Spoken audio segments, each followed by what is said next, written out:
Yo, this is the Inflection Collective. All of us are connected, reflective, real life perspective, respected. The banter, the chit chat, no cap, it's big facts, so kick back. This here is done there, been there. Meanwhile, we both have something in common. Once again, we're both from Alabama. We're both big Alabama fans. You actually went to the University of Alabama. We both love Nick Saban. Shout out to the GOAT, finally retiring. 7 national championships, 6 at Alabama.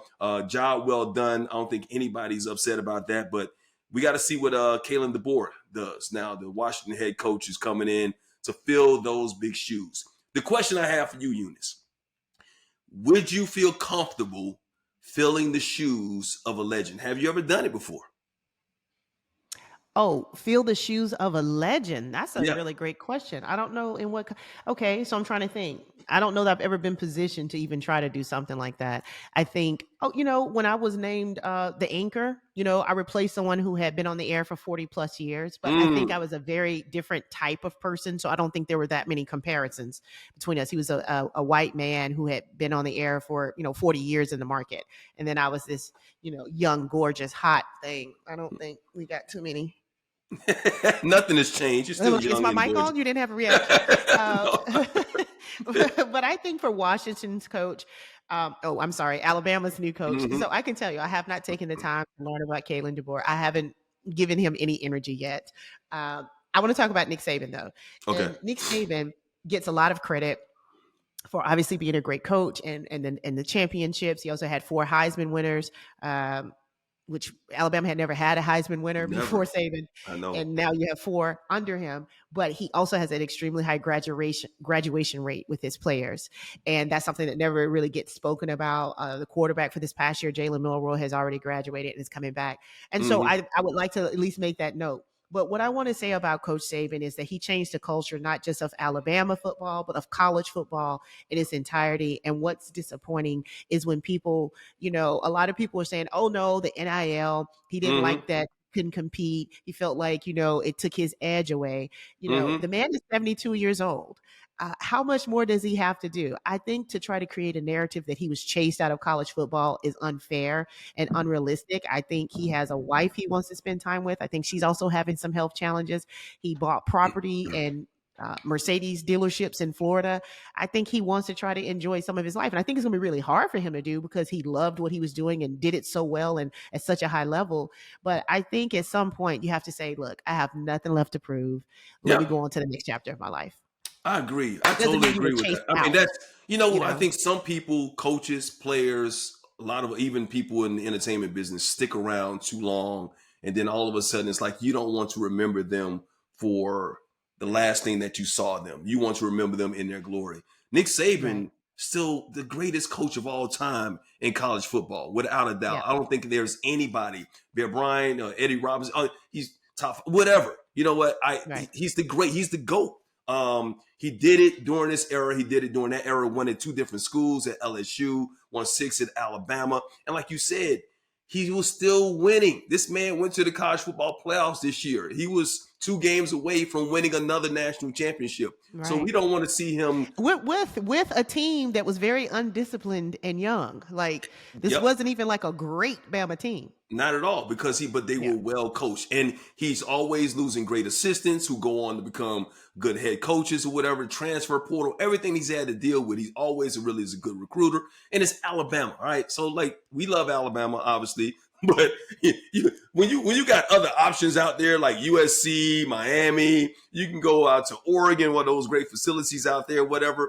Ain't a lot of people that want to go to Tuscaloosa. I'm just saying, I love Alabama. Don't get me wrong. And it's a hard place. It's a hard place to be. Even before Coach Saban, we went through quite a few coaches in quick succession for a while, so he stayed there for about 17 years. That was unheard of, right? And so I think DeBoer is going to have a good time because he's coming in as a good head coach. He's coming in with a great record. And I think Alabama's fans, even though people consider us to be pretty obnoxious and elitist, well, we are. Whatever. I'm like, whatever. Roll Tide. I think we're sophisticated enough to roll Tide. Yep. We're sophisticated enough to understand that all things must change. Mm-hmm. And this is a totally new person, totally new regime. And we're going to be Bama supporters regardless. Now, our in-state rival, and I use that term loosely, Auburn, they actually rolled the trees at Toomer's Corner, which is what they generally do at big victories and when they win games. And so when Saban's announcement of retirement came out, it was like, ding dong, the witch is dead. Yep. And it's like, just because Saban is leaving does not mean you are going to start winning. Doesn't. I mean, since Bear Bryant, the coach that won a championship before him, Gene Stallings. Gene Stallings won a championship. Yeah. Now we went through some bad, the Bowls and all those, and I always point out my senior year at Alabama, we lost every home game, including homecoming. That was under Mike DuBose. Thanks, Mike. Mike DuBose. I mean, it was some terrible coaches in between Gene Stallings and Nick Saban. So, but the thing is like, eventually get it right. Kalen DeBoer is a really good coach coming from Washington.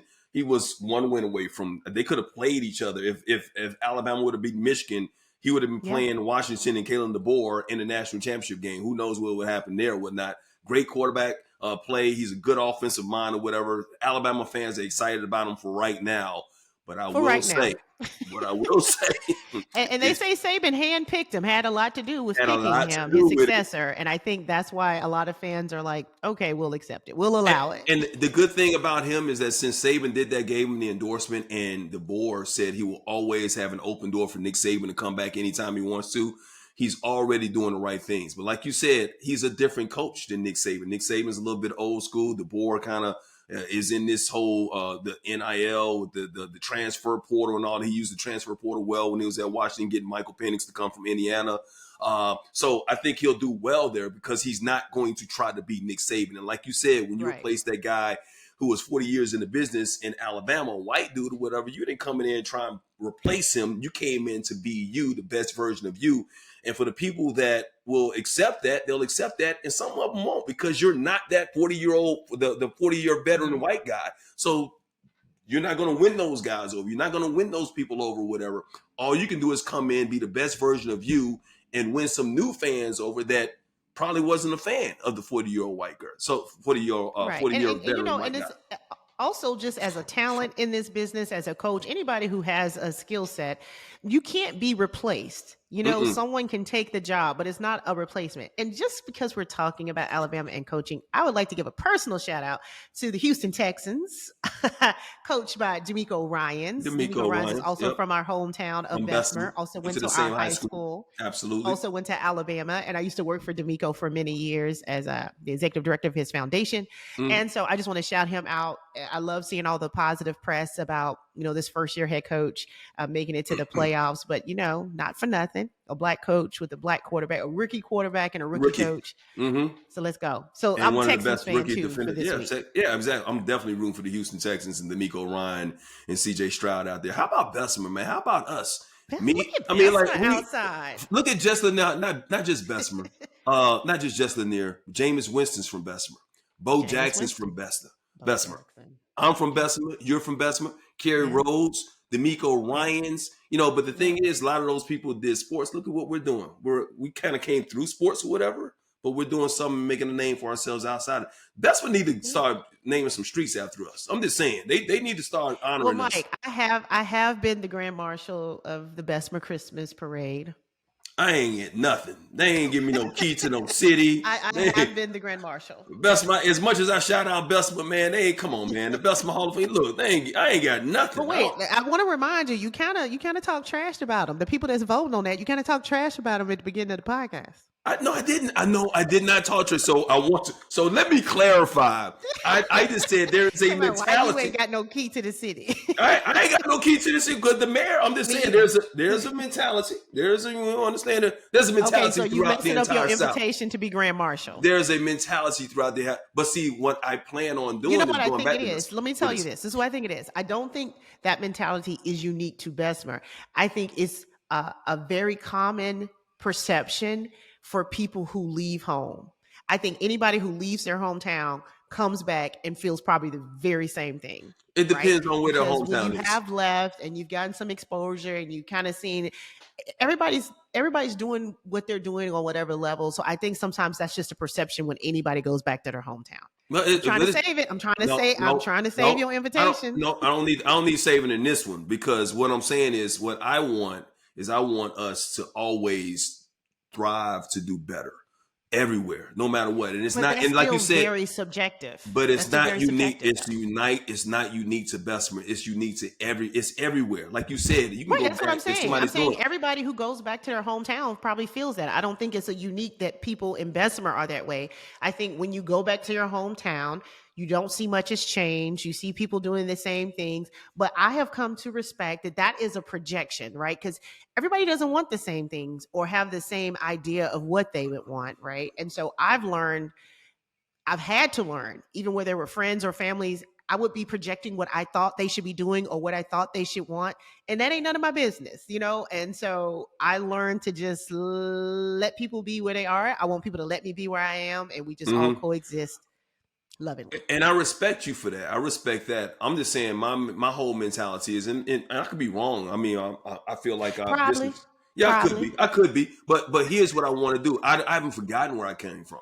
And what I want to do is I want to go back. My whole plot in life is to one day build a foundation so that I can buy the block out where I used to live. I want to buy my old block on 2111 Berkeley Avenue in South Bessemer. I want to buy that whole block, and I want to build a learning center right there. And I don't want to put up basketball courts. I don't want to do any of that stuff when it comes to sports. Of course, that's part of it or whatever. But I want to build a learning center where I can teach STEM, computer science, all those things. I'm talking about mental health. There are so many things that because you have come out and you've been exposed to other things that you want to take back and you want to teach. So help us to become better people, no matter where you are. That's Bessemer, Alabama. That could be in Bronx, New York. That could be in Compton, California. That could be anywhere you are. If you leave somewhere and you're exposed to something that you feel like can help your people become better people so that we can get out of some so-called rut to some people, then you should do that. Bessemer, we see the statistics all the time right now. Bessemer, Alabama, per capita, has the highest crime rate in the nation. It is called the most dangerous city in the nation.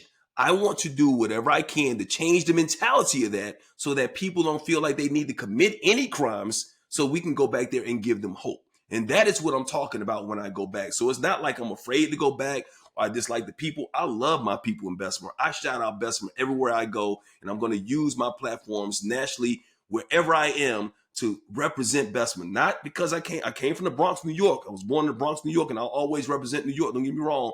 But I spent my childhood, my high school years down in Bessemer, Alabama, and it means a lot to me. So I want to go back and help out with that mentality to make us better people, no matter where you are. I don't care if I'm I could be a scholar, I could be a Mensa, right? And you could be very smart. I want to bring smart people up to becoming a genius. That's why we are always trying to uplift our people, no matter where we are. So when I say mentality, we know that there is a mentality there that some people just feel like there is no hope because they haven't seen anything else. So I want to expose them to that so that they can have that hope so that we can become better people overall throughout the city of Bessemer.